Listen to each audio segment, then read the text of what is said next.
Hi, everybody. Welcome once again to You're Missing Out, a National Film Registry podcast. And what are we here to discuss? As per usual, the National Film Registry, but in a different way than normal. Most times here on the show, we talk about one film specifically that was inducted into the registry several years ago. But today is our special annual episode where we give our real-time reactions to the films selected for the National Film Registry. Joining us once again, I'm Mike Natale, and of course, my co-host, Tom Lorenzo. Hello, guys. We're back again. And joining us on mic for the full time, the sort of MC of this in some ways, the only person on mic right now who knows what got inducted this year, our producer, Kyle Lampar. I don't remember getting you guys keys to get out of your bunker yet. How are you guys doing?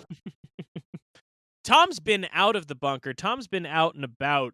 In fact, fun fact, everyone, there's a chance he forgot we were doing this because I texted him earlier and said, "Are you ready for our annual tradition?"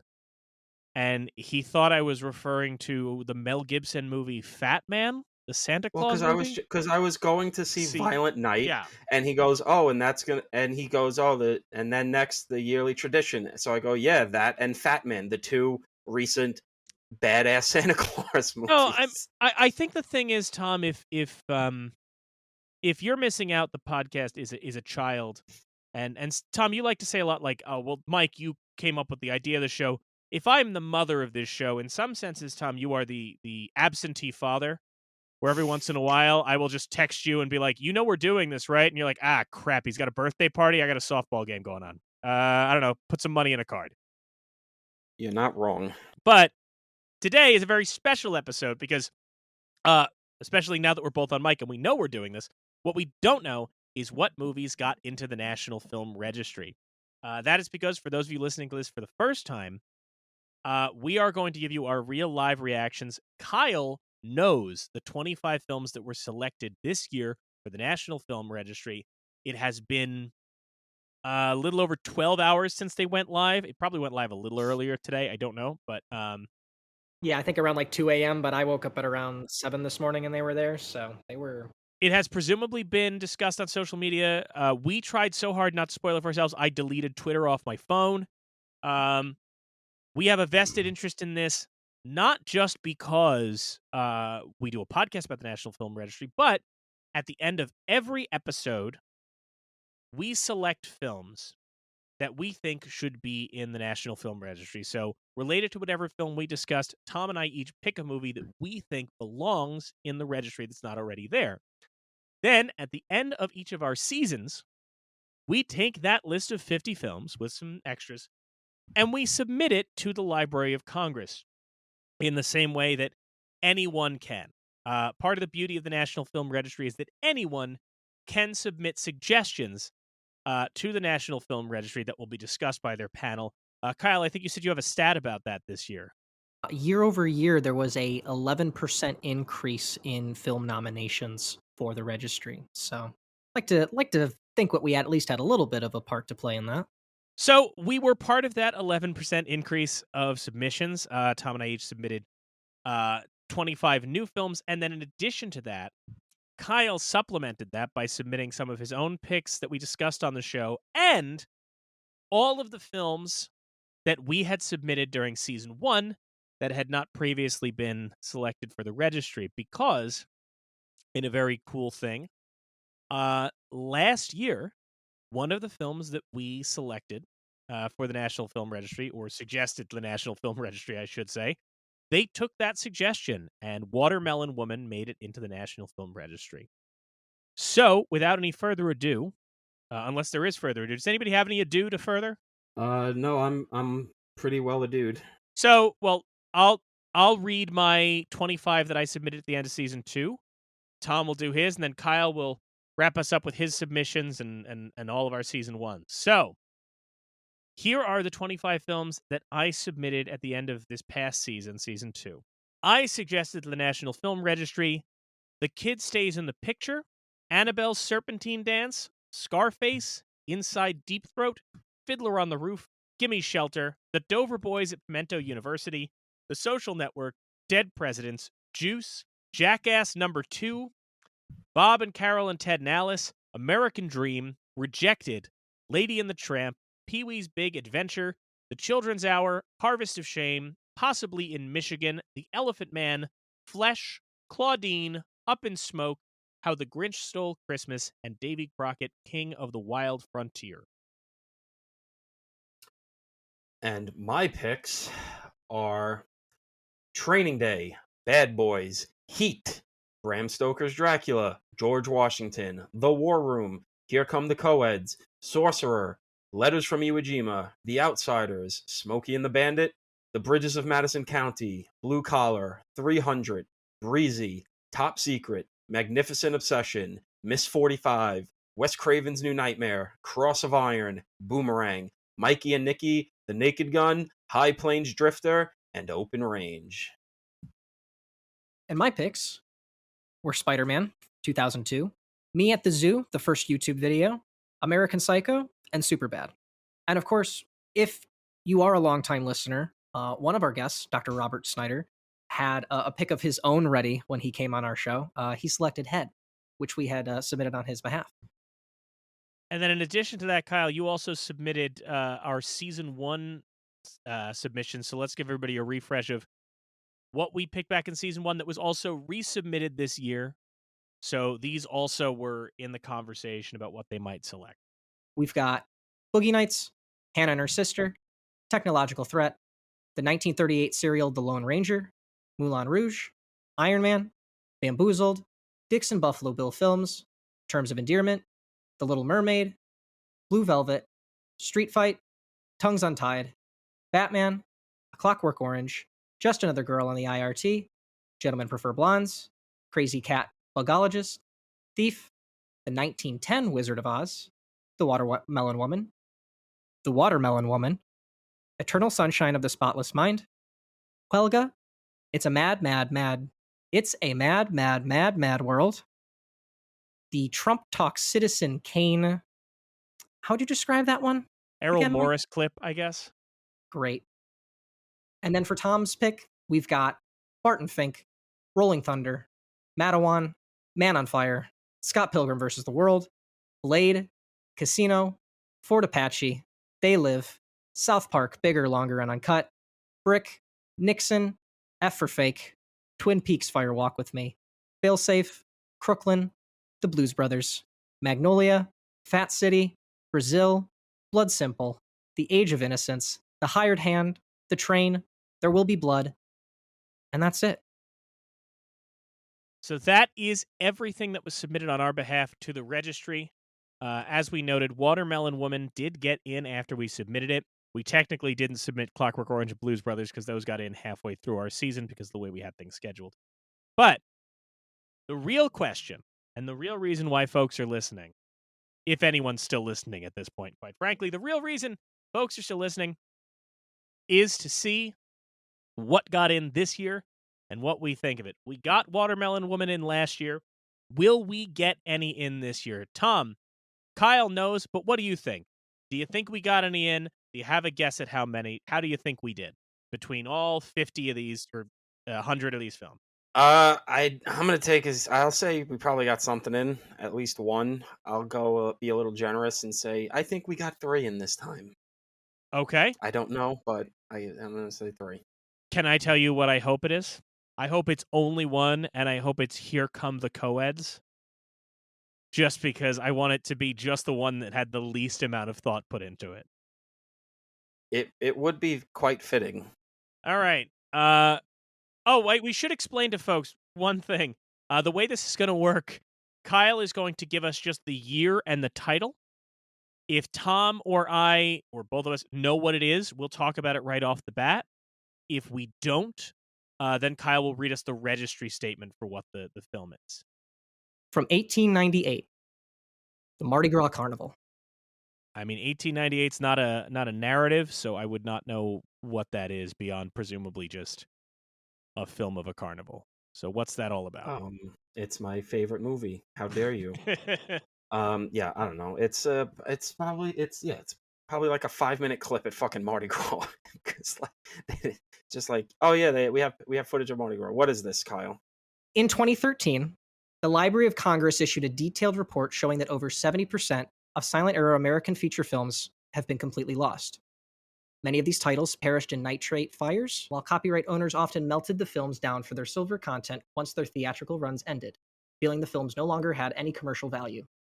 Luckily, hundreds of lost American silent films have been rediscovered in foreign archives, carefully preserved by archivists in those nations. American cinema has always had a worldwide audience, and the copies sent for overseas distribution often found permanent households in archives in the UK, France, the Czech Republic, the Netherlands, Italy, Australia, New Zealand, South Africa, Russia, and Scandinavian countries. The iFilm Museum in the Netherlands has been one of the leading rescuers, recently recovering films such as Shoes by Lois Weber, Beyond the Rocks, Swanson and Valentino, His Birthright, Hayakawa, The Floor Below, Mabel Normand, Lucky Star by Borzage. Help me out with that one, maybe? Yoard Borzage, silent version of Capra's Submarine, and numerous Vitagraph films from the tens. The selection, Mardi Gras Carnival, is another one of those finds and is the earliest film known to exist of the Carnival Parade in New Orleans, showing several dazzling floats, paraders, and spectators, almost all wearing hats. The film is part of iFilm Museum's Mutoscope and Biograph collection. This collection consists of about 200 films preserved on their original 68mm format. The digital file provided is scanned in 2022 at iCollection Center from the 35mm duplicate negative that was made in 1998. After the first analog preservation round made 25 years ago, I is now undertaking the digital restoration of the Mutoscope and Biograph collection. Mardi Gras Carnival became the focus of attention thanks to its inclusion with the Artistry of Rex exhibition that opened in the summer of 2022 at the Louisiana State Museum.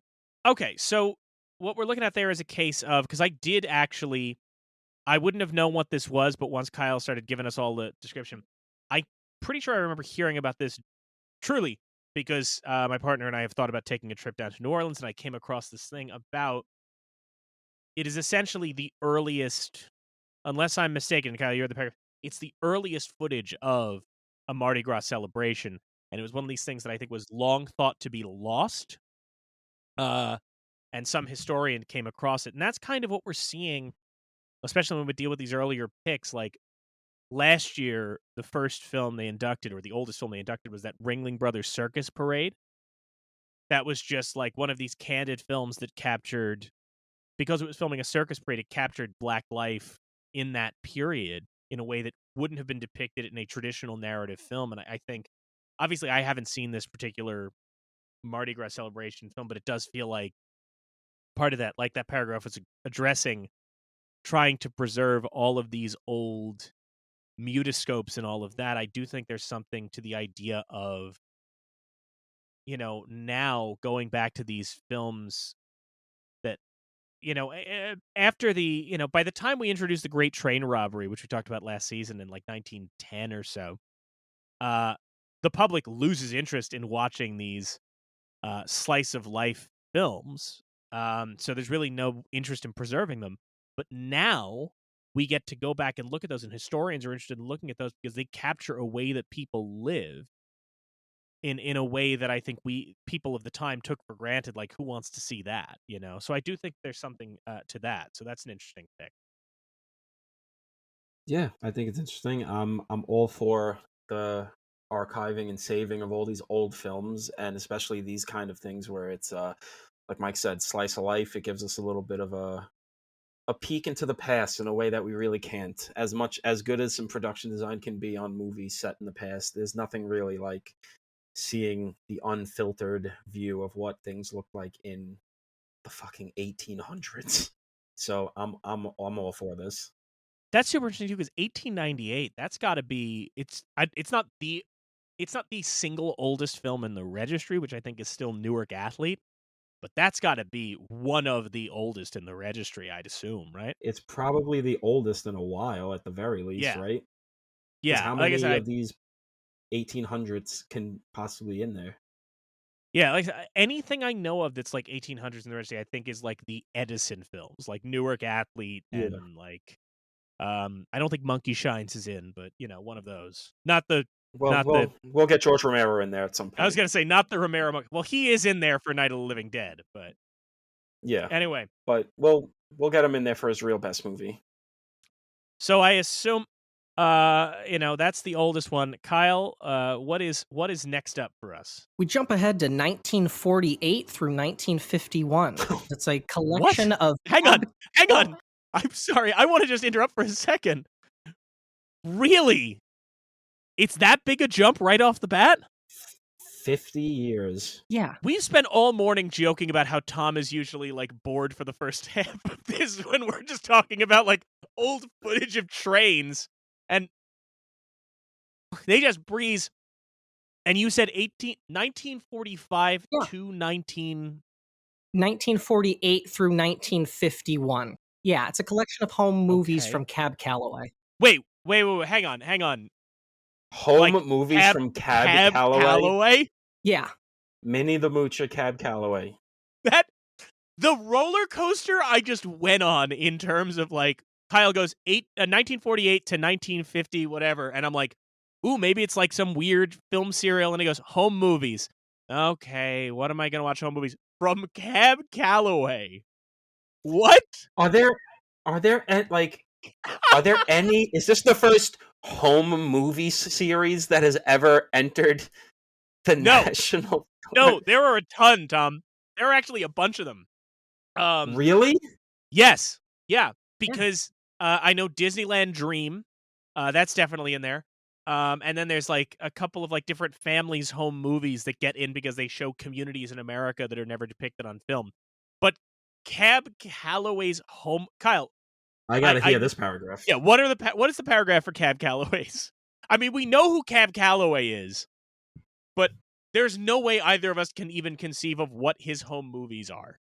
So it's shot in 16 millimeters. It's black and white and color, so a mixture of both. Includes handsome footage of the legendary singer, band leader, actor, and his family and friends. It's filmed with his wife, Nuffy. They document their home life in Long Beach, New York, and their travels throughout North, South, and Central America and the Caribbean. Collection of the Smithsonian National Museum of African American History and Culture, gift of Cabela Calloway Langsam. Photochemical preservation was performed by Color Lab, which made new internegative prints of the silent films from the original 16mm color and black and white prints in 2016. Okay, so did they just like literally throw like a dart at a pile of names, and they were just like Cab Calloway's home movies? What the fuck is this? So here's the thing, though. I'm not against it. No. I'm not against it. I'm just saying it's the most random fucking thing I've ever heard in my life. It's amazing. I love it. Can I tell you why I bet they're fascinating, though, Tom? Because it mentions his travels, right? Yeah. Think about 1948, 1951. Think about the very, very small window of black artists from that era who were able to perform in both traditionally black spaces and traditionally white spaces, right? I mean, when you think about what he must have been able to capture, yeah, right? A side of life, not to mention, I mean, Cab Calloway is obviously a hugely important pop culture figure, and seeing those would be fascinating anyway, in the same way that, like, we talked about Harold Lloyd last season, has copious home movies that people like, you got to see him. But also, this is two years in a row Cab Calloway gets into the National Film Registry. Well, Blues Brothers was 2 years ago. There's a gap Calloway year. Okay, there's a Cab Calloway gap year, but yes. But that's, and also, like in the paragraph says, and what I like, which is what the Mardi Gras thing was like, we get to see Central and South America in the 40s and 50s at a time where that wasn't an easy thing for people to do. And a way to see that just glimpse into the past is taking away the Cab Calloway element, which I would never do. This is now my new favorite thing. Tom's waiting for the 4K Blu-ray. I'm waiting for Severin to put that out. Yeah, like that's really cool. Like that's actually pretty cool. As random as hell as this is, it's pretty cool. Yeah. And the other beautiful thing about preserving this stuff too, I'll just say, like, in a future season, years from now, we're going to cover Disneyland Dream, which was just Kodak. In the first year Disneyland opened, Kodak held a contest to give one family and I think 8mm camera, as long as they film an 8mm film camera, as long as they filmed their trip, and then Kodak could play it. And now the registry selected it because because of this family's footage, you get to see Southern California in the 50s, you get to see suburban life in the 50s, and you get to see Disneyland in the 50s. But I believe after it was preserved, somebody turned around and went, "That's Steve Martin." Steve Martin was working at Disneyland at the time as a magician and juggler, and somebody noticed in Disneyland Dream, they're like, "That's young Steve Martin working at Disneyland." So there is something about, like, honestly, preserving these home movies and things like that. Like, what are future generations going to see in that, you know? Even in the same way, like, last season, we talked about Long Goodbye got inducted, and Tom pointed out, like, Arnold Schwarzenegger's in that movie. That didn't mean anything to the people at the time, but that is a fascinating extra element to be in there. So, Yep. yeah, Kyle, I'm sorry. I think we went way longer on Cab Calloway's home movies than you expected we would, but Yeah, probably more than any other film on this list. I'd but reckon. it's just the Next delight entry. we had. Yeah, what's next? 1950, because again, it's like 1948, Jesus so this is Christ. the other 1950 one. Yeah. Cyrano de Bergerac. Oh, is that the Jose Ferrer one? Yes. Yeah, okay. So then that makes sense. Okay. Have you I seen haven't that seen one, it, Tom? but Okay. no, but I know the Cyrano de Bergerac story, so Yeah. it's like I haven't seen it, but I know what it is. So Well, that's but yeah, okay. it's not, but here's the key thing about it. It's not just that it's a good adaptation. It's maybe my favorite, or the Gerard Depardieu one. But it's the fact that Jose Ferrer wins Best Actor for it and becomes the first Latino actor to win Best Actor, and I would imagine probably the first non-white actor to win Best Actor, right? I think. Well, yeah, because I mean, Because Sidney it's Poitier is not going Claudia, to win yeah. for like 20. I mean, as long as you competitive. I mean, obviously, like James Baskett gets a special Oscar for Song of the South, but nobody really talks about that for a number of reasons.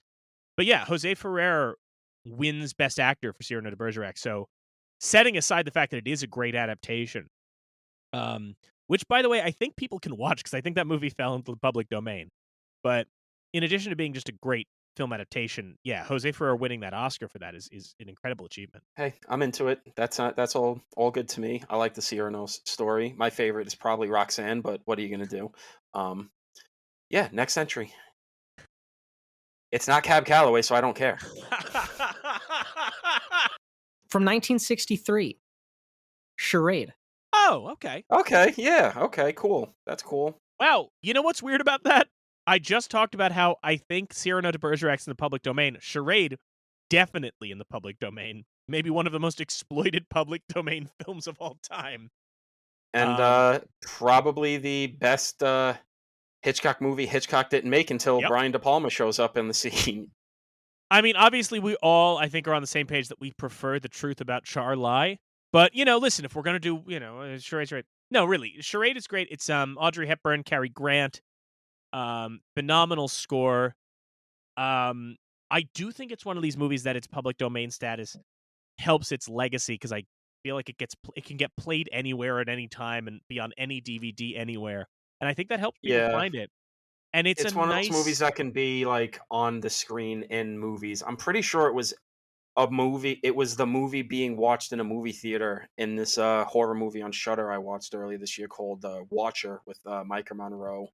So yeah, I definitely think that's probably a big help to it. It's what helped, we mentioned it before, Night of the Living Dead. So And it's also, it's not just that, it's the fact that it is an incredibly watchable movie.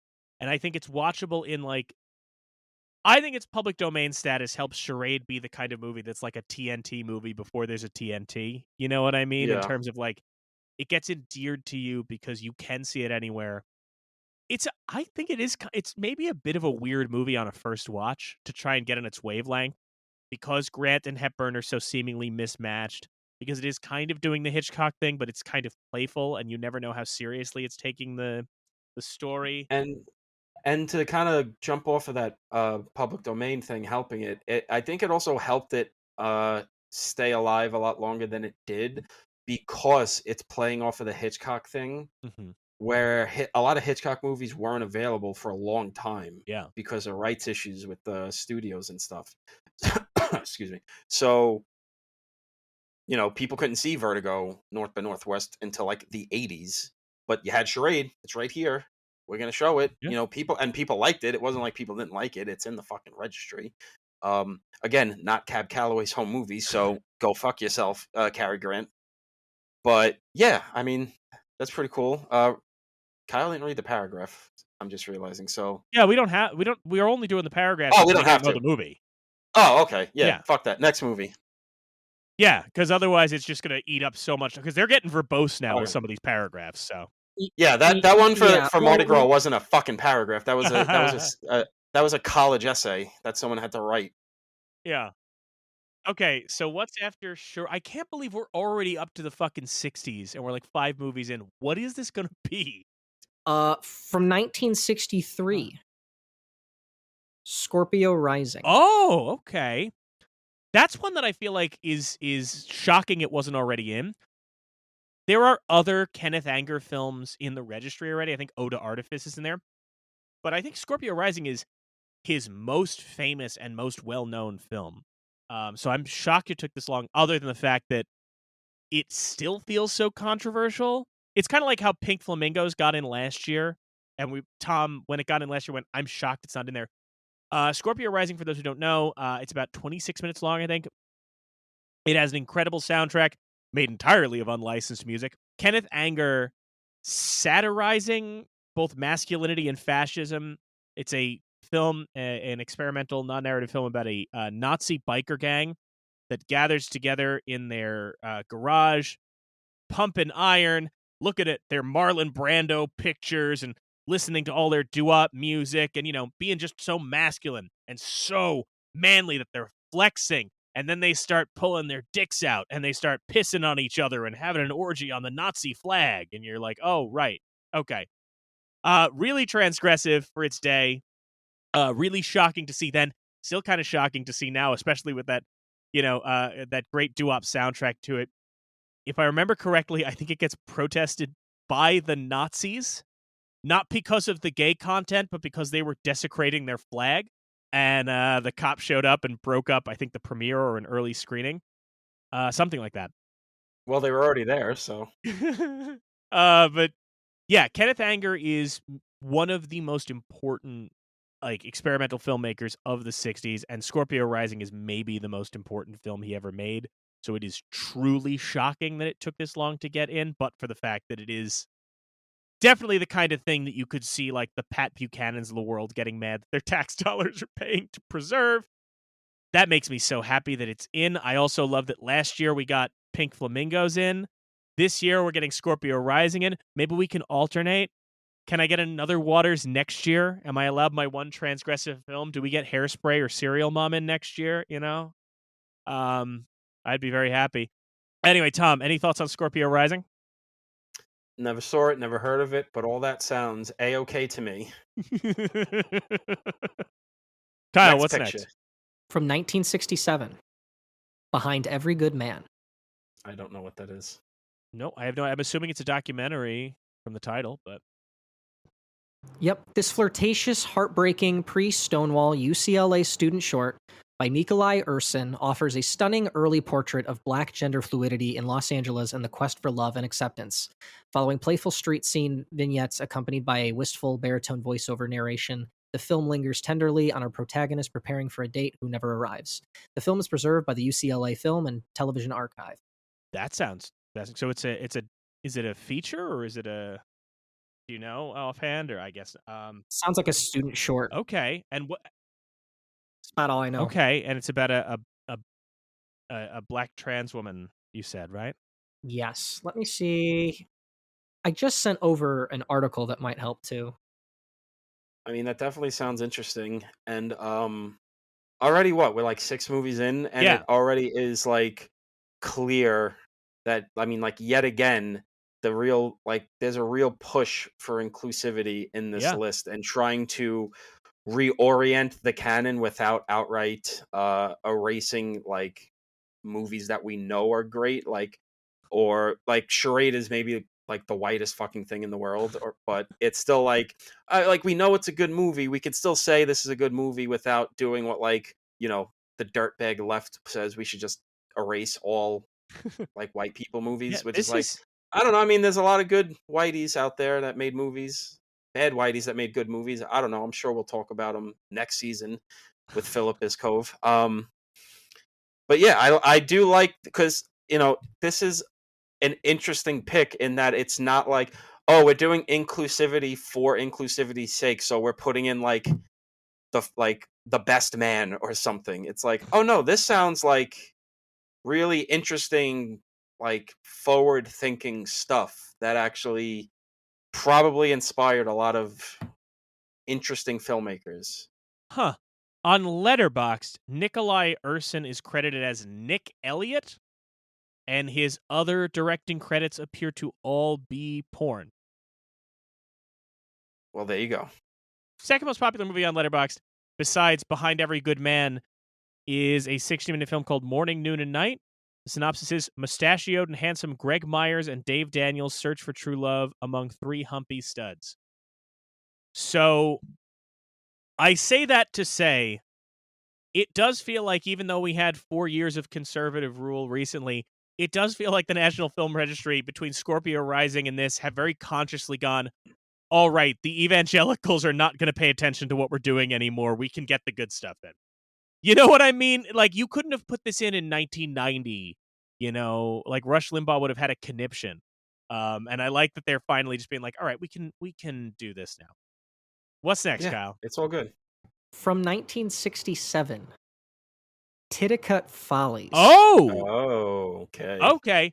So, yeah, we're actually doing a Frederick Wiseman film this coming season, high school. And as I was planning ahead, I was like, what might I pick for high school? Holy shit, Titicut Follies isn't in there.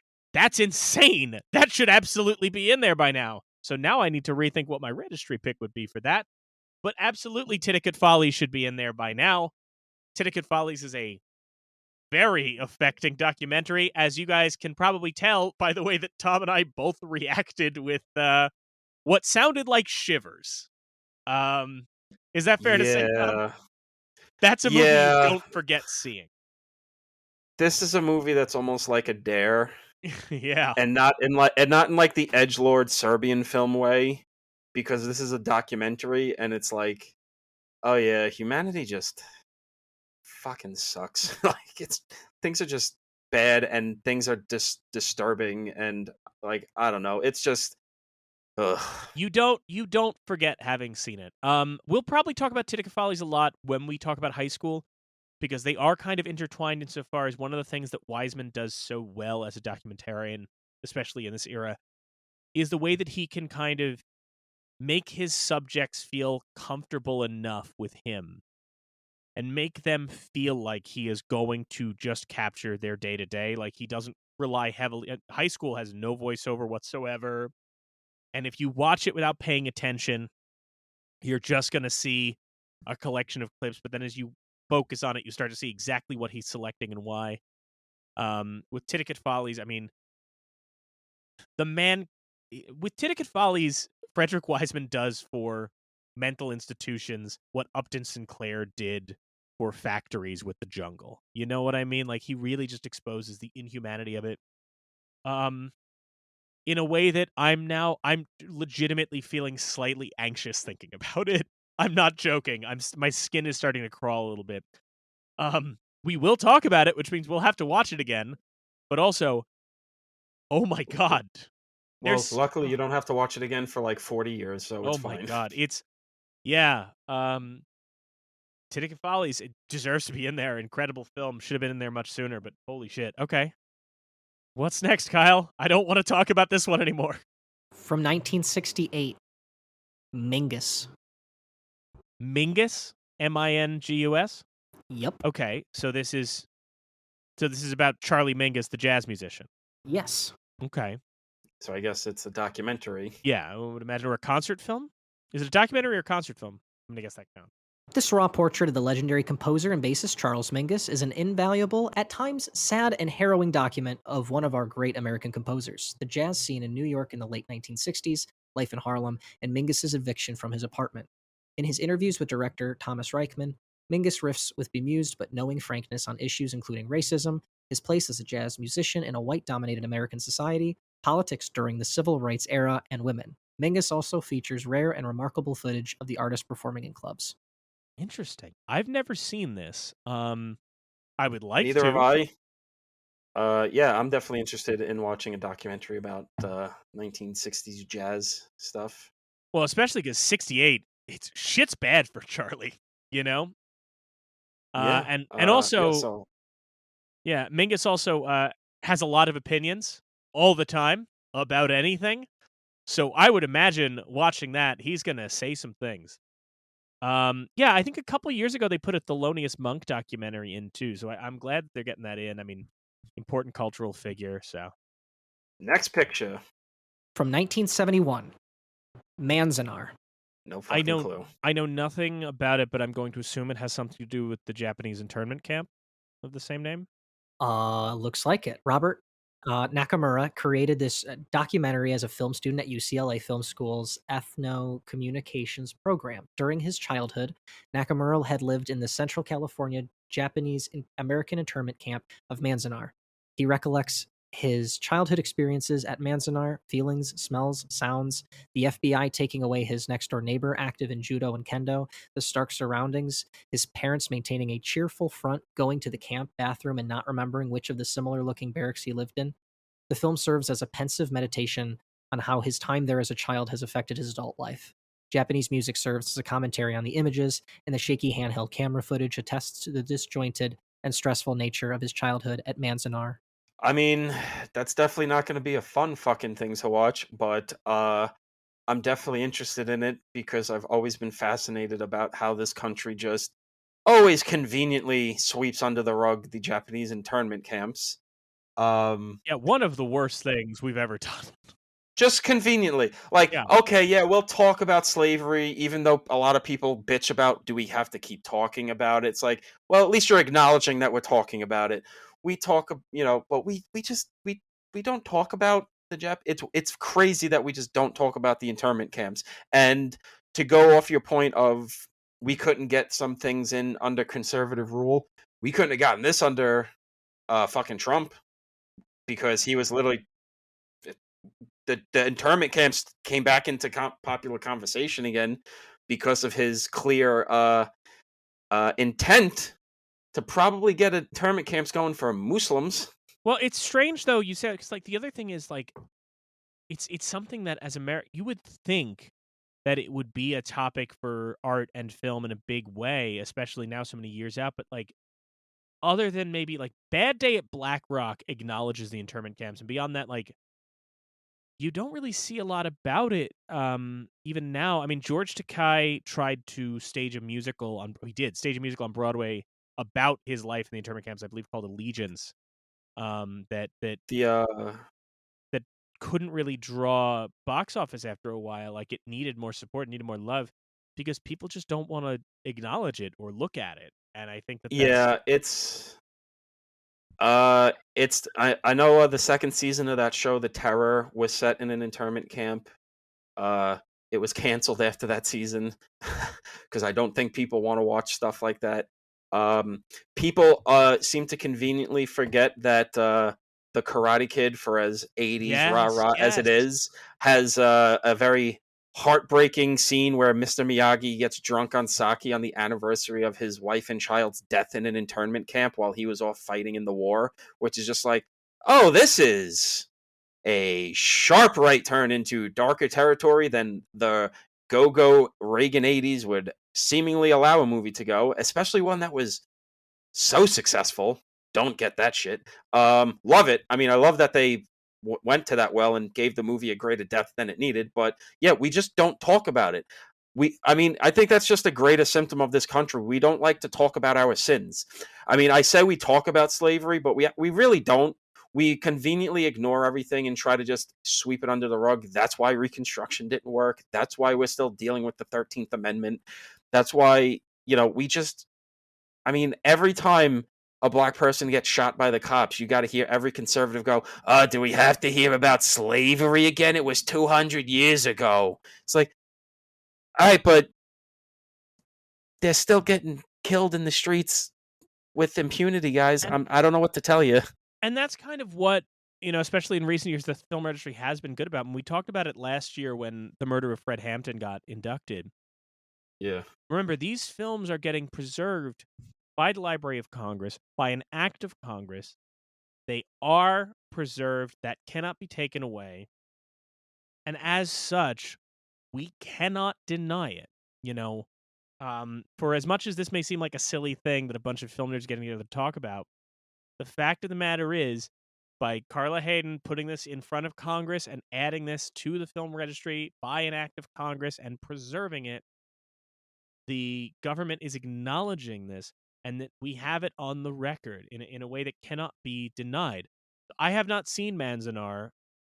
I don't know much about it, of the film itself, but those images will exist in the same manner that the murder of Fred Hampton will exist, and that so much of this Freedom Riders will exist, and it cannot be denied. And I think that, in a time that feels perhaps a bit unnerving with what people want to not just sweep under the rug, but kind of erase from our history books and pretend didn't happen, like, it's so important that we make sure that we're preserving the evidence and the testimonies of things that have happened. So, all for it.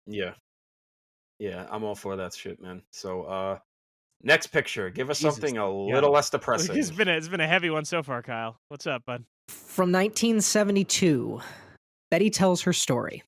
I don't know it, Kyle, but from the tone of your voice, I'm willing to bet that this is not the uplifting thing that Tom just asked for. And also from the title, it sounds like a documentary about probably a woman describing her horrible fucking life. Yeah, I don't think this is a documentary about, and I went to the store and had a good day. Well, you'll tell me. Okay.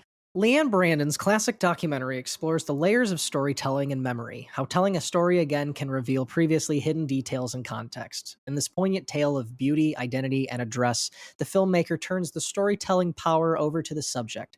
Deceptively simple in its approach, the director, in 2 separate takes, films Betty recalling her search for the perfect dress for an upcoming special occasion. During the first take, Betty describes in delightful detail how she found just the right one, spent more than she could afford, felt absolutely transformed, and never got to wear it. Brandon then asks her to tell the story again, and this time her account becomes more nuanced, personal, and emotional, revealing her underlying feelings. Though the facts remain the same, the story is strikingly different. Betty Tells Her Story was the first independent documentary of the women's movement to explore the ways in which clothing and appearance affect a woman's identity. It is used in film studies, psychology, sociology, women's studies, and many other academic disciplines as a perceptive look at how our culture views women in the context of body image, self-worth, and beauty in American culture. That sounds so good. It does. It doesn't sound like a romp, but it does not sound like a glimpse into the abyss. So I'm into that. Something that's not miserable. Is that like a short documentary or like a feature length? Does it say? Because I don't know if that sounds like a 90-minute thing. Unclear from that. It does look like, according to a quick search, it's about a 20-minute documentary. I got really swept up in all of that. That sounds that's all. Fantastic. That sounds really cool. I definitely like that. The whole look into storytelling and psychology and how one telling differs from the next and everything. Man, I don't know what. Sounds really cool. Yeah, geez, that I haven't heard of that. I don't know the filmmaker, but I should, and that's probably getting, if it's online, that's probably getting watched when we're done with this. I'm being honest. Okay, wow. What was it? Betty Tells Her Story, you said, Kyle? Betty Tells Her Story. Yep, from 1972. Okay. All right. And this next one's from 1972 as well. Superfly. This I knew about. Oh, this one I didn't know about. Okay. Oh boy. Oh, fucking boy. Oh, that's fucking awesome. Hell yeah. Yeah. All right, we actually got a movie that's inclusive. That's not a fucking knife across your fucking spine. Okay. So Hell yeah. I was just thinking about Superfly too because I just watched. If anybody hasn't seen it, check out on Netflix a documentary that I hope gets an Oscar nomination this year, called "Is That Black Enough for You?" which focuses on a pivotal decade in black cinema, and they talk about the evolution from Shaft to Superfly and so on. Superfly has maybe one of the greatest soundtracks of any movie ever, but also a question that I wonder, Tom, and I don't have the facts to do this, but I thought about it when I saw the title come up before. Is this the first time both a father and a son got films in the National Film Registry? Because, of course, Gordon Parks is in there for both The Learning Tree and Shaft, and Superfly is directed by his son, Gordon Parks Jr. So, Oh, fuck, that's right. is this the first time, I wonder, is this the first time a father and son, or even just We two gotta look into generations that. in general, have films in the registry? We talked about it with Learning Tree. We touched on it, about Shaft and how there's a lot of misconceptions about Shaft. Being, people think of it as more of a traditional blaxploitation film than it is. Sweet Sweetback got in like a year or two ago, and we talked about how that's also not the traditional blaxploitation film. When you in your head imagine like the traditional blaxploitation film, that's Superfly. Like Yeah, Superfly it is. It is Black creates the Dynamite. language. Yeah. Well, I mean, the Mac is, by the time it gets to Black Dynamite, like Superfly is legitimately a great movie. It's an enjoyable movie, but it is just, you look at it and go like, oh, this is what everybody is lifting from. Like there's something in the air with Shaft and Coffee and all of that. But then by the time Superfly happens and hits, that's what everybody is copying from there on out is Superfly. Oh, yeah. Because it's just it's so engrossing. The soundtrack is so good. The style is so good. And they just remade it like 2 or 3 years ago, right? Didn't they have like a with the new fucking guy Superfly? from with the fucking kid from Grownish. Yeah. That's And a weird thing I that's been haven't happening lately. I haven't seen that yet, but Alec was a big fan of it. Yeah. So I do want to see it. I will say this does feel like you said, the movie we think of when we think of blaxploitation.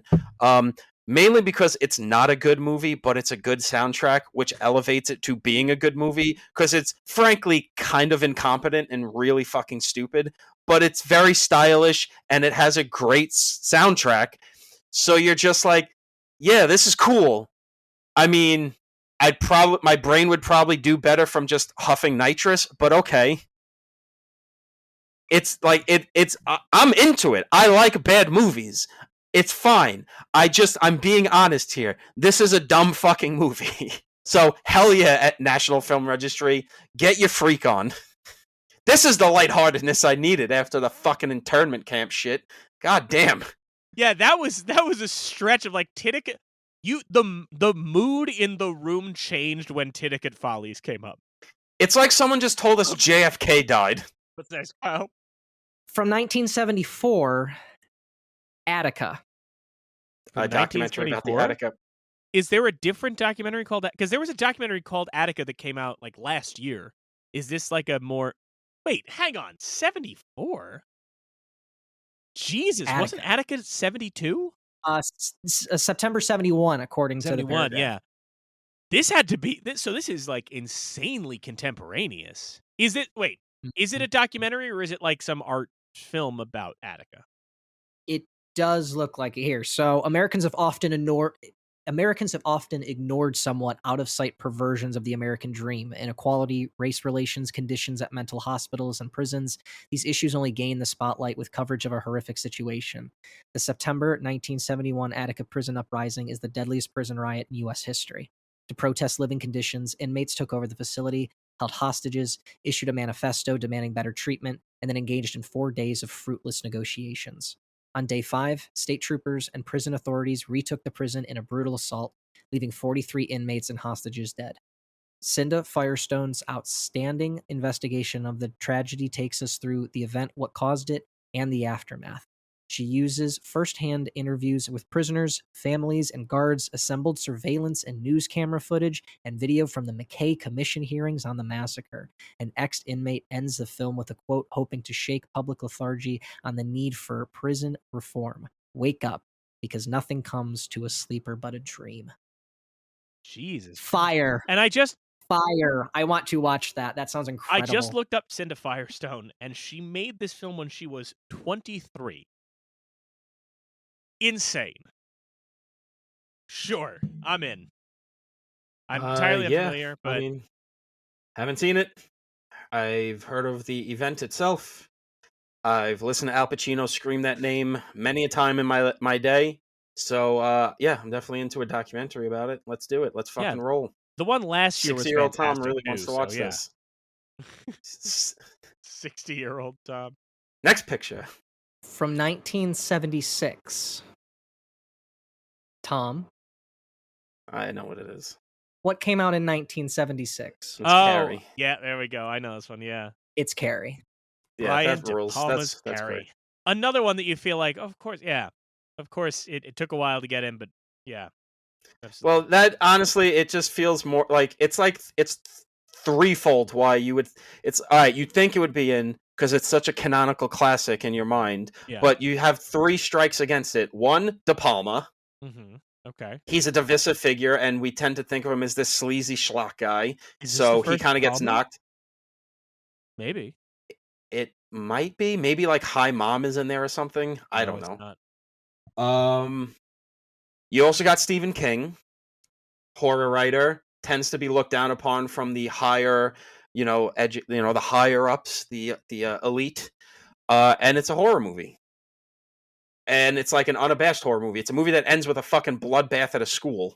So, this is not a movie that's like builds to like that nothing happens and then they tell you what it's about for the last 5 minutes. This is like an according to Hoyle horror movie. So I'm fucking happy for all three of those things. For all three of those things to be recognized in the National Film Registry. Yes. Amen. Hallelujah. Yeah, I'm fully for it. The only reason I'm surprised, yes, horror gets the short end of the stick, but it did get Oscar nominations. It was a significant film in its day. It was definitely viewed as more than just schlock in its day. And it's also the case of, that central performance is one of the greatest performances in horror cinema in general. And also the supporting performance. Yes, the supporting performance. Yes, of course. But yeah, I'm all for keeping. That and Superfly were spoiled for me. There's only one other title that's spoiled for me, so the rest of this is a mystery, thankfully. But yes, very cool that Carrie got in. All for it. Plus more horror in the registry, which doesn't happen often, so good for that. Yeah, that's what I'm saying, man. I'm into that. From 1976 as well, Union Maids. Oh my god, is this another fucking documentary about a miserable topic? Probably. Okay. Let's find out. Julia Reichert, Jim Klein, and Miles Mogilescu? I guess so. Directed the seminal labor documentary on the attempt to create industrial unions during the tumultuous 1930s. Crafted in the form of an oral history, interspersed with footage from the National Archives, the film interviews 3 Chicago women who served as labor organizers during that period: Kate Hindman, Stella Nowicki, and Sylvia Woods. The best documentaries let the subjects speak for themselves, and Union Maids benefits greatly from the passion of these 3 remarkable women whose moving recollections vividly recreate the era. An exemplary example of history from the bottom up filmmaking. It resonates as both a plea for union rights, but also equality for women taking part in often male dominated unions. The film had a theatrical run in nearly 20 cities and received an Academy Award nomination for Best Documentary Feature. I'm gonna be just candid with everybody on mic and everybody listening. I feel like I'm about to start crying. It's been an emotional discussion anyway, but the minute that Kyle just said Julia Reichert's name, for anybody who doesn't know, Julia Reichert, an incredible documentary filmmaker, growing up female, one of her films was already in the registry. Just passed away just 2 weeks ago. And it was just a talented filmmaker. Won the Oscar for American Factory recently. Just a really, I've listened to her speak a couple times. Just incredibly gifted filmmaker, and just Sorry to not talk about the film in question, but just to know that that is getting recognized and presumably was part of the discussion before that happened. It just really knocks you back. But good that her work is being recognized, especially because I don't think those 2 Chappelle Netflix specials she directed are getting in the registry anytime soon. So, I'll take this one. Yeah, the rest in Wait, peace, Julia Record. did she really? Yeah, I'm not joking. You can look it up, Julia Record. She Oh, did that's good. 846 and Live in Real Life. But prior to that, American Factory, Last Truck Closing of GM Plant. Growing Up Female was her first film, which is in the registry, and then Union Maids in 76. Yeah. Okay, I mean, listen, I'm into it. It sounds miserable. So, glad I have 30 years to steel myself up to watch this never-ending parade of misery the registry's throwing at us this year, but hey, I'm into it. It's only ramping up from here, boys. Give me a fucking break. If that's gonna make you cry, get ready. I'm having a rough one. Okay. From 1977, word is out. Stories of Some of Our Lives. Oh, Jesus Christ. Oh my God. I know that. Yeah, I know this one. I'm assuming it's a miserable documentary. No, it's not. It's not. It's just a really incredible work. So this is from, I don't remember his name, but it's the same director that did The Celluloid Closet. This was a film. What was the year you said again, Kyle? 1977, you said? 1977. Are you thinking of Peter Adair? Yeah. If memory serves, this documentary is just I don't remember how many people, but it's just candid on-camera interviews with open homosexuals in the 1970s. And that may not seem like much to some people listening, especially younger people listening, but it is impossible to overstate what an act of courage that was at that time. Yeah. You are looking at. I've never actually seen Word Is Out, and I would have thought that Celluloid Closet would have gotten in first. I think Common Dream, Story of the Quilt is also him. I think he gets his Oscar for that, Peter Adair. But Word Is Out. I mean, it is at a period of a groundswell of passion for gay liberation amongst people within the community, but certainly not a widespread acceptance like we often have today. I think a lot about when we're talking about. I mean, today or yesterday, the president signed a bill codifying gay marriage, and a thing that people my age thought maybe we would see in our lifetimes. And yes, it's under attack, but we got it. For the people in that film, in The Word Is Out, it was a thing that they would never have imagined would happen in their lifetimes. And the extra tragedy that film could not have known is how many of those people most likely it did not happen in their lifetimes because of how shortly thereafter that film, the AIDS epidemic, took so many. I have not seen The Word Is Out. I don't know how readily available it is, but I am aware of it, and just I don't know. We talk a lot on this show. We deride a lot of filmmakers who think they're being transgressive because they make, a clown murder movie or something. But like, that Hell is yeah. actual courageous filmmaking. Drag Terrifier to hell and back, Queen. I need to do something. I am so. This is goodness gracious. Yeah, that's. Like, I mean, like, you ever see like a clown? Like, you think he's gonna stab a girl, but then you know what he does? He fucking shoots her. Fucking edgy, bro. I mean, I have not seen Words Out. I should. I don't know how readily available it is, but I just looked at 26 people. 26 people that it interviews, and then it played on PBS. I mean, just I mean, absolutely belongs. Absolutely belongs in the registry, and I think an important document. So that's of like how far we've come. So that's a movie with a maximum, because I don't know the actual count of who does what, and a maximum of 52 gigantic balls of steel Well, men and to women, come out though, and do Tom. that shit. But to be clear, But men and that's what I'm women. saying, But a yes, maximum, yes, a maximum, yes. because I don't know Yeah. how many men and I mean- women are interviewed.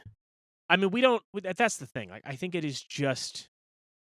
I mean, we were just talking about John Waters. We were talking about John Waters and Kenneth Anger. And the other thing is, like, when you talk about John Waters or Kenneth Anger, who I love, they were openly, actively transgressive in every way they could be. They were like, if the system doesn't want me, I don't want them. I don't need them.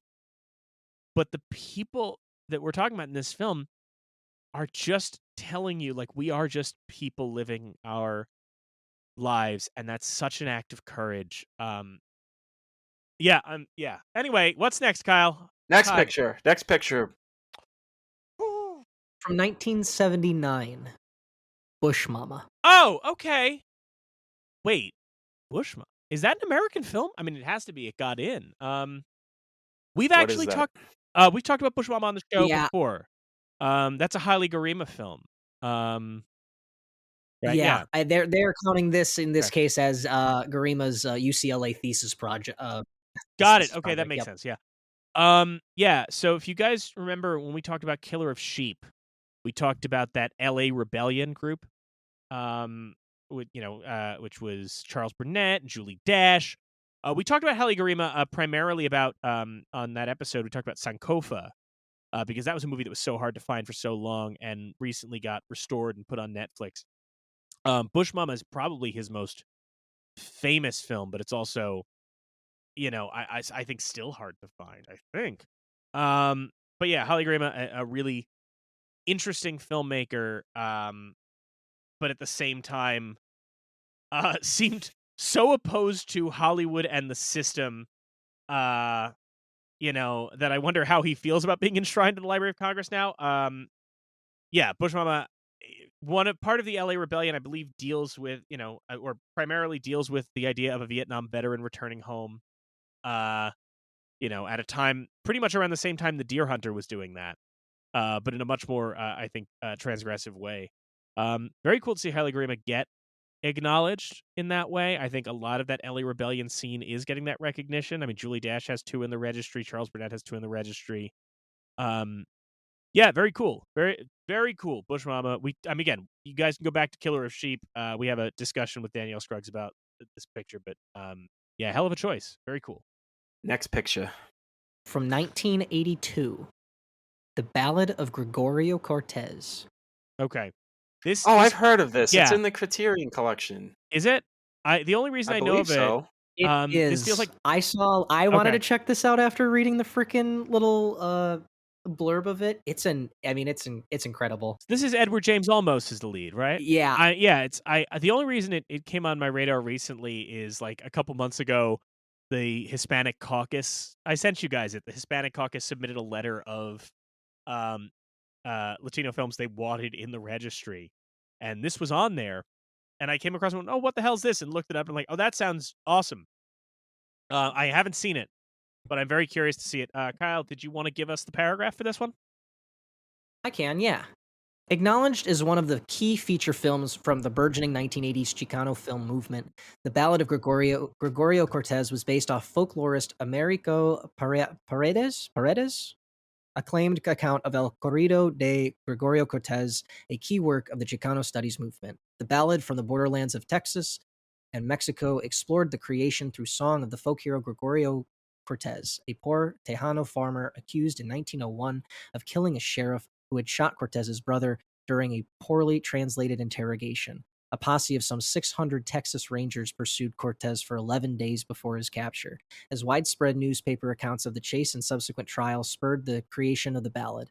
Relying on the prodigious talents of director Robert M. Young, lead actor and co-producer Edward James Olmos, cinematographer Ray Villalobos, and producer Moctezuma Esparza, the Ballad of Gregorio Cortez employed narrative devices common to such classic films as Citizen Kane, Rashomon, The Man Who Shot Liberty Valance to tell its complicated story in a non-linear fashion. While some characters speak in Spanish and others in English, the filmmakers decided not to use subtitles to replicate in audiences the experience of borderland characters caught up in the unfolding tragedy.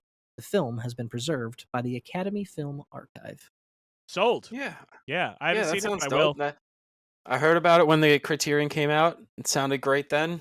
Definitely sounds great now. Definitely want to crack that shit open and give it a spin. Yeah, I'm into that. Next picture. From 1984, How are we already in 80? Itam Hakim Hopiit. Victor Yeah, I don't Masayevza know. Jr., Hopi director and cinematographer of the video, Itam Hakim Hopiit, We Someone, the Hopi, or Hopi, once wrote, if film is about imagined time and space, it is born from the imagination of people, each of whom have constructed those times and spaces differently. In Itam Hakim Hopiit, Masayevza imaginatively translates Hopi native oral traditions into video art, complexly constructed of 4 stories conveyed to Hopi children by elder Hopi historian Ross Makaya, who died shortly after the film's release, and accompanied by imagery documenting Hopi life, often in non-confrontational close-ups of details are revealed by a non-intruding and slowly moving camera. Itam Hakim Hopiit moves from the personal to the mythological to the historical, ending up in prophecy. Trained as a still photographer and active as a poet, Masayevza masterly employed color posterization accompanied by Spanish military music and a Vivaldi concerto to introduce a section on Spanish conquest, fast motion to distort a harvest dance, contemplative long shots of landscapes, blurred videography, and silence for emphatic effect. For me, he wrote, photography is a way of imagining life's complexity. It provides an analogy for philosophical comprehension. At the conclusion, Makaya announces the importance of the video for the Hopi people. I have told you a lot. You have learned a lot from me and learned the stories. These stories are going to be put down so the children will remember them. The children will be seeing this and improving on it. This is what will happen. This will not end anywhere. Well, I mean, I'm certainly interested in seeing it. I hadn't heard of it, but I do think, I mean, we keep doing this thing, especially because this year and the inductees of going like, well, we have to acknowledge the parts of America's history we try to erase, and dealing with Native American culture, heritage, and storytelling is certainly a part that mainstream America tries to erase constantly. So I'm certainly interested in checking that out. I'm unfamiliar with it, but I'm very glad they found it. This is the kind of find that I think the registry is very good at. You know, I feel like sometimes when these lists come out, people focus on the big titles. They focus on like some, not everybody, but you know, people look at like, well, they got Carrie and Superfly in there. What's this thing? And I think it's really good that they're finding these titles and bringing them to people so that folks like us who are curious can discover them. So I'm definitely interested in checking that one out. Yeah, I'm interested too. Definitely want to see that in 30 years. I mean, we can watch these sooner on our own. I intend to do so. It's I know, but it's like I got a lot of other things to watch, man, and I know I want to watch it in 30 years. Like it's fine. Like why do, take away that opportunity from myself? 30-year older Tom, me in my 60s. I'm like, what do I do? Oh, I could watch this. Oh, this just uplifted my day. I just did myself a favor. So you I know just what? want to Fuck say you. I just want to say my favorite part of that is that there was a real cut to moment there where you're like, look, I got things to watch. Cut to Tom watching Halloween Ends for the 50th time. Like cut to Listen, immediately. number one, you're not. Listen, number one, you're kind of not wrong because I'm going to immediately watch wrestling. Yeah. Oh boy. All right, Kyle. What's Next next on the picture. list? All right. I don't know why this is my thing now, but I there you don't go. know. Next I don't picture. no, I don't like Kyle saying all right. I am already on the fucking verge right now. I can't do this. What? All right. Well, spoiler alert. I know what the next movie Yes, is. thank do you. Just based on math, I know what the next movie is. Unclench your ass cheeks. You're about to Okay. jump in the air. Am I? From 1988. Mike? Really? Did we get two fucking waters in a row? Hairspray, baby. Oh, I'm so happy. My God. You know, it's funny. That's probably John's most normal and accessible film. I mean, it gets made into a successful Broadway musical and another film based on it. Oh, good. You know what's funny? Last year, when Pink Flamingos got on and we talked about it, we were both lamenting. I mean, you know, just in one way or another, both talking about like John Waters hadn't made a film since A Dirty Shame. and now he's making another film apparently, and he's getting this recognition. He's got so many films in the Criterion Collection. Hairspray is a hell of a film if folks haven't checked it out. And it is transgressive. I mean, John Waters' films are transgressive, but the thing about Hairspray that makes it so transgressive in the best way, and again, I'm not going to bring up all of these faux transgressive films. The thing that makes Hairspray transgressive in the best way is that while so many of his films exist to shock, and so many of his films are like, well, Divine is going to eat dog excrement, right? Or multiple maniacs with the rosary scene in the church, or what have you. With Hairspray, the only transgressive act is he says, I can make a wholesome and touching film about racism, but our lead actress is going to be a chubby girl, and you're going to have to cheer for her. It just feels so unique when you see it, because quite frankly, it does not, it does not discriminate against her or make it, the film does not laugh at her in any way. And truly, how often do you see a movie with a full-figured protagonist where the film does not mock that? The fact that John Waters did that in 1988 is incredible. Hairspray, great film. Divine is fantastic in it. It obviously made this successful musical. It's that's fantastic that Hairspray's in. That makes me very happy. Good. Very good. Tom, thoughts on Hairspray? I'm into it. I'm glad Good. it's in there. I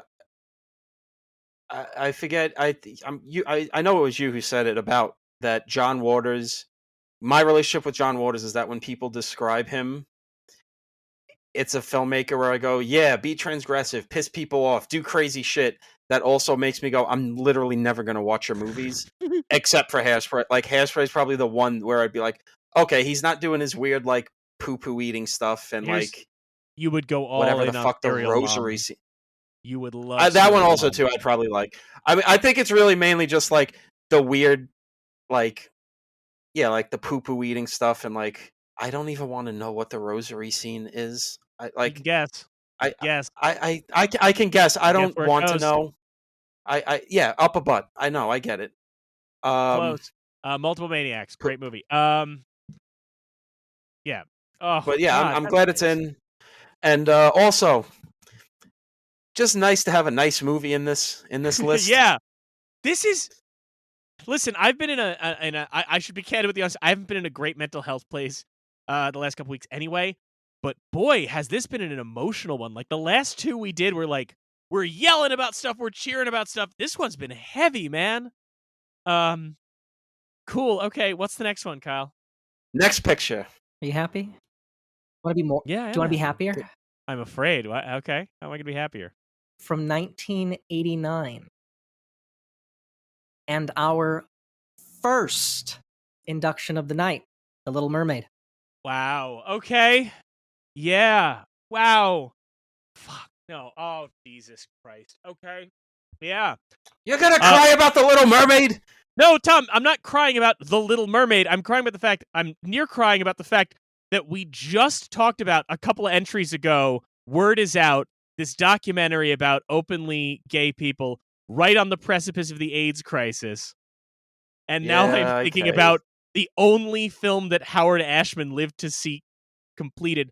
Like my partner and I recently rewatched Little Mermaid because we were going through all the Disney films, and every time Part of Your World plays, I cry because I think about that man writing that song and having to fight for it to get in, and just bitterly fight Katzenberg and the crew, and he got it in. He's the only one he got to see completed.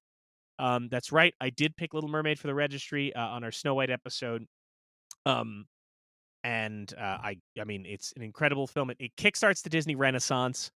It is some of the most beautiful animation. I mean, one of those things where we have so many things, since that have been set underwater, whether it's Avatar or Black Panther 2 or the new Little Mermaid. And there is something about the way that movie animates its underwater sequences that just still feels so beautiful. That's, I think, the most impressive thing about The Little Mermaid is that you can take qualms about its storytelling or have issues with certain things and go, well, Beauty and the Beast does this better, Lion King does this better, and those are all fair. Those are absolutely fair. But there is a simple beauty to The Little Mermaid and the way that it comes together, and especially the fact that there is something about, just from a cinematic standpoint in general. I mean, we're in an interesting time for Disney right now with the leadership shift it's going through, and it's sort of losing its focus in a lot of its studios. There's something so transcendent about the fact that The Little Mermaid comes at a time where the studio is falling apart, didn't know what to do, and it takes a gamble on a really sweet and simple story. Um, I'm so thrilled that it got in. I guess my only thing is what took them so gosh darn long. But yeah, and obviously, again, the work of Howard Ashman, incredible. Just that makes me very happy. What a great choice. What a great film. Yeah, Little Mermaid's great, and I don't have much more to add other than I'm glad Disney's going to honor its legacy by making a live-action movie that looks like it was shot in a dirty puddle. See, like, people are mad because of black ladies in it, which is dumb. What they should be mad about is that it looks like absolute diarrhea. And I don't mean, like, quality of the movie, like it may be an entertaining movie. No, just the underwater. It looks like they filmed it on, like, actual film prints and then took, like, White Castle dumps all over it. No, but it is weird that, like, it is this thing of, we're talking about underwater. I mean, Avatar. When we're recording this, Avatar: The Way of Water is about to come out. I am very curious to see how James Cameron does underwater, because that can be a really tricky thing to do.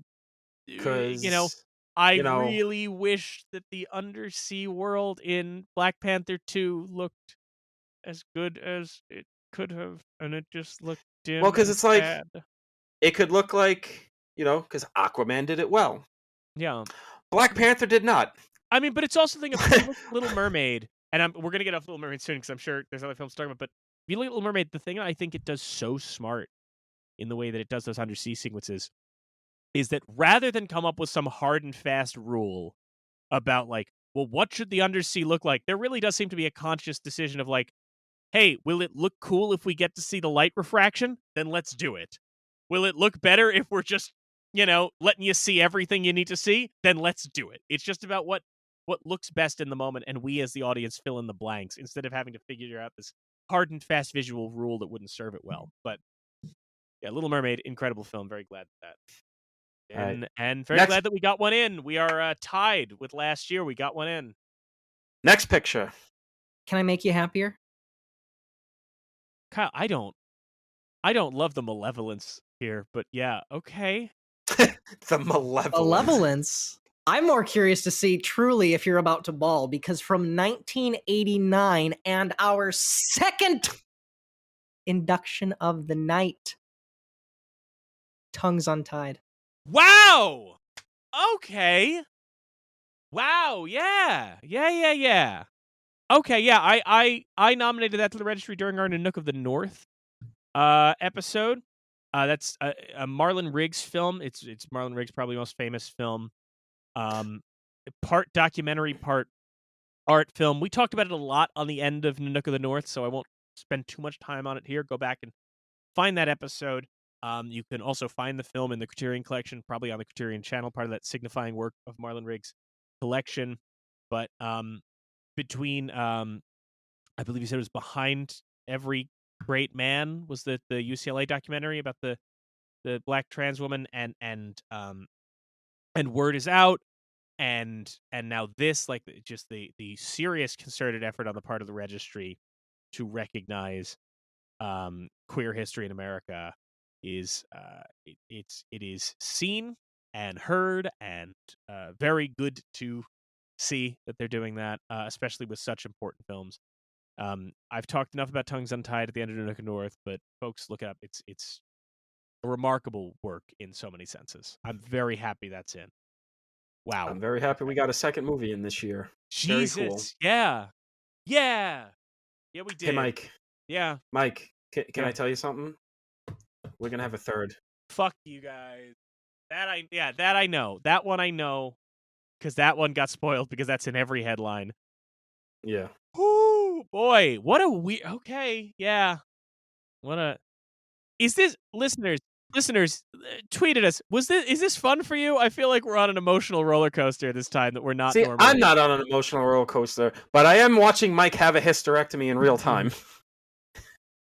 Our final film from 1989, when There's 389 films? yes, When Harry Met Sally. Oh, wow! Hell yeah.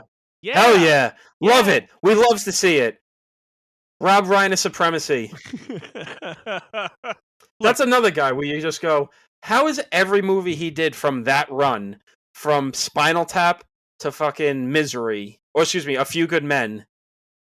Is Few Good Men before Misery? I don't know. Few Good Men. That run from till A Few Good Men. Every movie in that run should be in the National Film Registry. Because each of those movies is the best of their respective genres. And also, you know, what makes Harry Met Sally stand out, and of course it needs to be acknowledged, and I'm going to make my partner and I sound like the most New York people in the world, but, you know, we're big Nora Ephron fans. But really, like, that Nora Ephron script and that Rob Reiner direction and that, you know, Meg Ryan, Billy Crystal, the incredible supporting cast, it's just such a... You know, the thing is about a great romantic comedy, and I was thinking about this because my partner and I were watching Something's Got to Give the other night. What makes a great romantic comedy is that you look at it and go, that shouldn't work.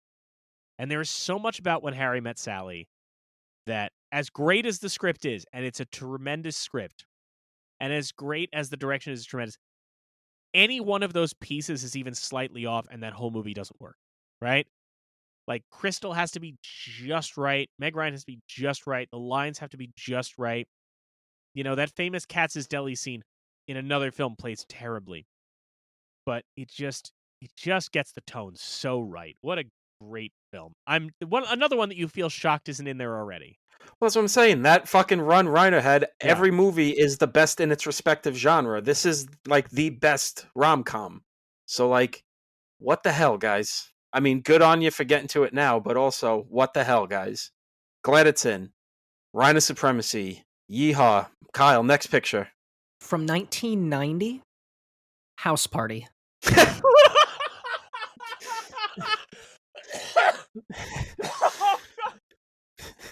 The kid in Play House Party? Fuck yeah. Good! So good! Oh my. Wow, Warner Brothers is really going hard with the marketing for the remake. This is, Kyle, we got two of the films that I nominated to the registry got in this year, and despite that, this is the greatest joy that I have had so far tonight. That, Kyle, you could have given me 1 million guesses. You could have even said 1990 film about hip-hop culture, still given me 1 million guesses, and I would not have anticipated House Party. That's great. Yes. Wow. Okay. Yeah. Yeah. Any movie that has John Witherspoon as a neighbor just complaining about the titular house party happening next to him is always okay in my book. Quite possibly one of the funniest men of all time. Yes, this is amazing. I started laughing simply at Tom using the phrase, the titular house party. The fact that there is no art, because look, House Party was one of the most successful independent films of all time, right? But it kind of always sat in this weird nebulous place, where, like, mainstream culture hadn't accepted it as a great film. They still treated it like a flash in the pan. You know, even something like Friday that was maybe in that space before because of the memes, moved more into mainstream. But now it's in the registry. It is inarguable. We are now not only allowed, but we are free to speak academically about the motion picture House Party. And I cannot imagine wanting to do anything more. Wow. House Party. Folks, if you haven't seen it, check it out and just bask in the glory of the early 90s. I mean, the dance sequences alone. My goodness. Wow. Hell yeah. Let's fucking go. LFG. Let's fucking go, baby. We're on it. We are here. We out here. I'm so Kyle, happy. next picture. What's next, Kyle? Our free space card from 2008, Iron Man. Already? Yeah. Wow.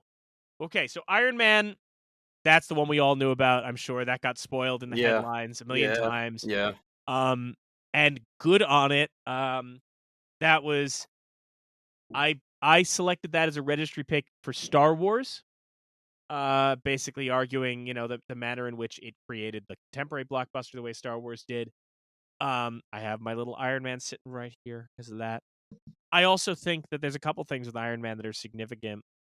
One, the fact that it was, produced without a major studio on hand. It was, Marvel Studios' first independently produced film. And the fact that the confidence that Marvel had with that was not in a movie star. It was in intellectual property, right? That, the way the old studio system was like, well, we have our movie stars under contract. Marvel went, well, we have these characters in our wheelhouse. And that's the important thing. There's also something to, I know that people can complain about the first Iron Man, about its story, and they can take problems with little things here and there. But one thing that makes Iron Man interesting to watch now, we talked about it a bit when The Dark Knight got in a year ago, 2 years ago, whenever that was, 2 years ago, how The Dark Knight was like the capper on the George W. Bush era and like a concise commentary on the George W. Bush era. Iron Man always felt so tied to the Obama era. I mean, Obama referenced Iron Man in one of his first press briefings, right? It always felt so tied to it because there was something that did, as much as people like to pretend that these superhero movies mean nothing, there was something that at the time felt so transcendent about a movie that stars basically a warmonger in the middle of the Middle East who decides to change his ways and destroy these weapons and become a force for change, which is what so many of us were feeling in 2008, optimistically. So very cool that Iron Man is in. I mean, you kind of had to it's had the longevity already that you had to recognize it, so I'm very glad that they did. Yeah, glad it's in. It's what else more? What more can we say? It's a very important movie, so I'm glad it's in. Fuck all you Marvel complaining babies. Next picture, the final one of the night. Indeed, the final one of the night, and I believe the youngest inductee now. From 2011, Pariah. Oh, the Dee Reese movie. Okay. Yeah, for folks, you might know Dee Reese from Mudbound, which got her some Oscar recognition.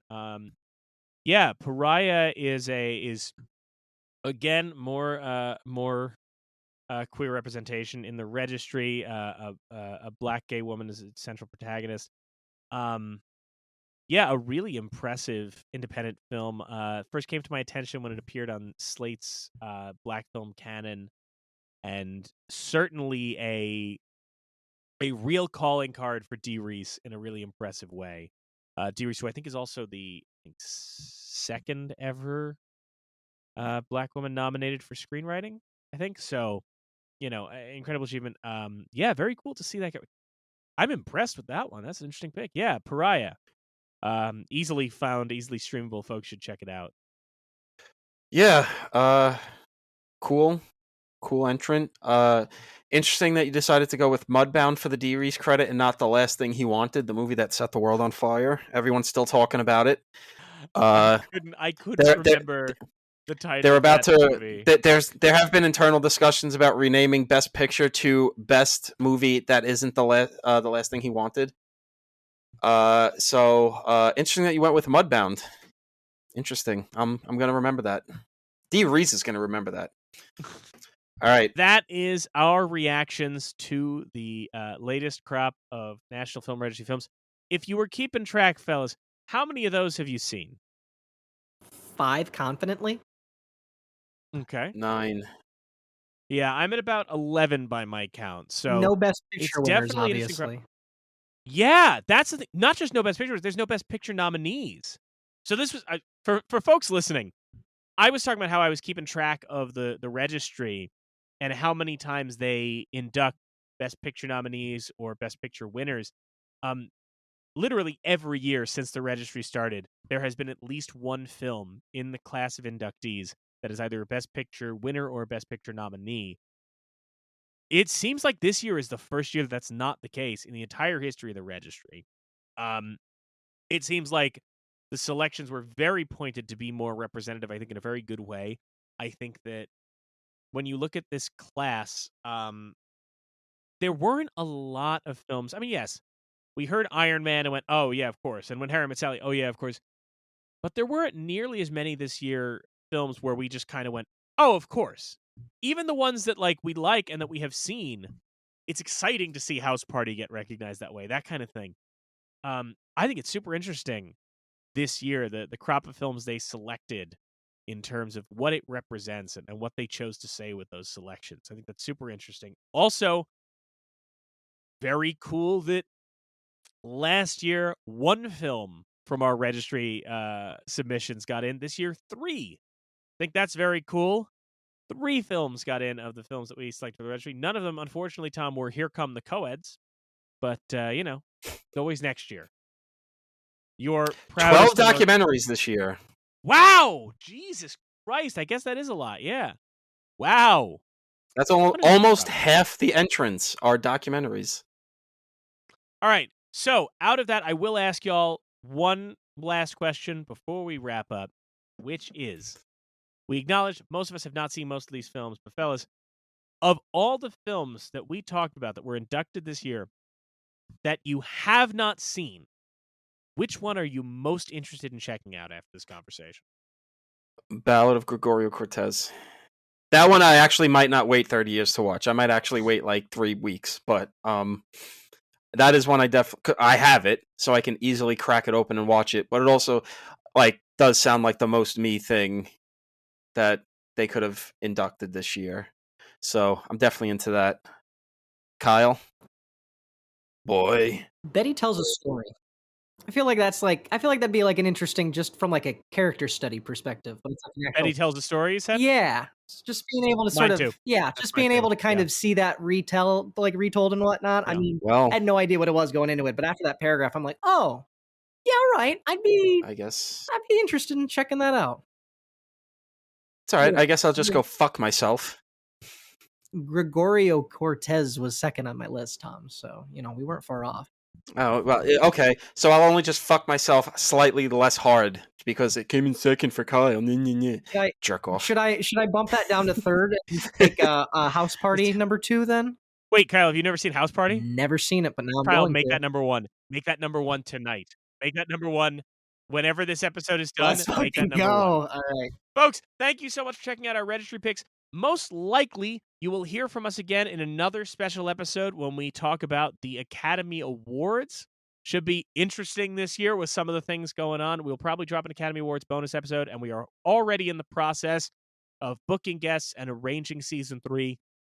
We are looking for Season 3 to come out in early 2023. We hope you'll join us. A lot of interesting films that we will be talking about. So, folks, thank you so much for checking out. You're missing out. We will see you again in 2023. See you, gang.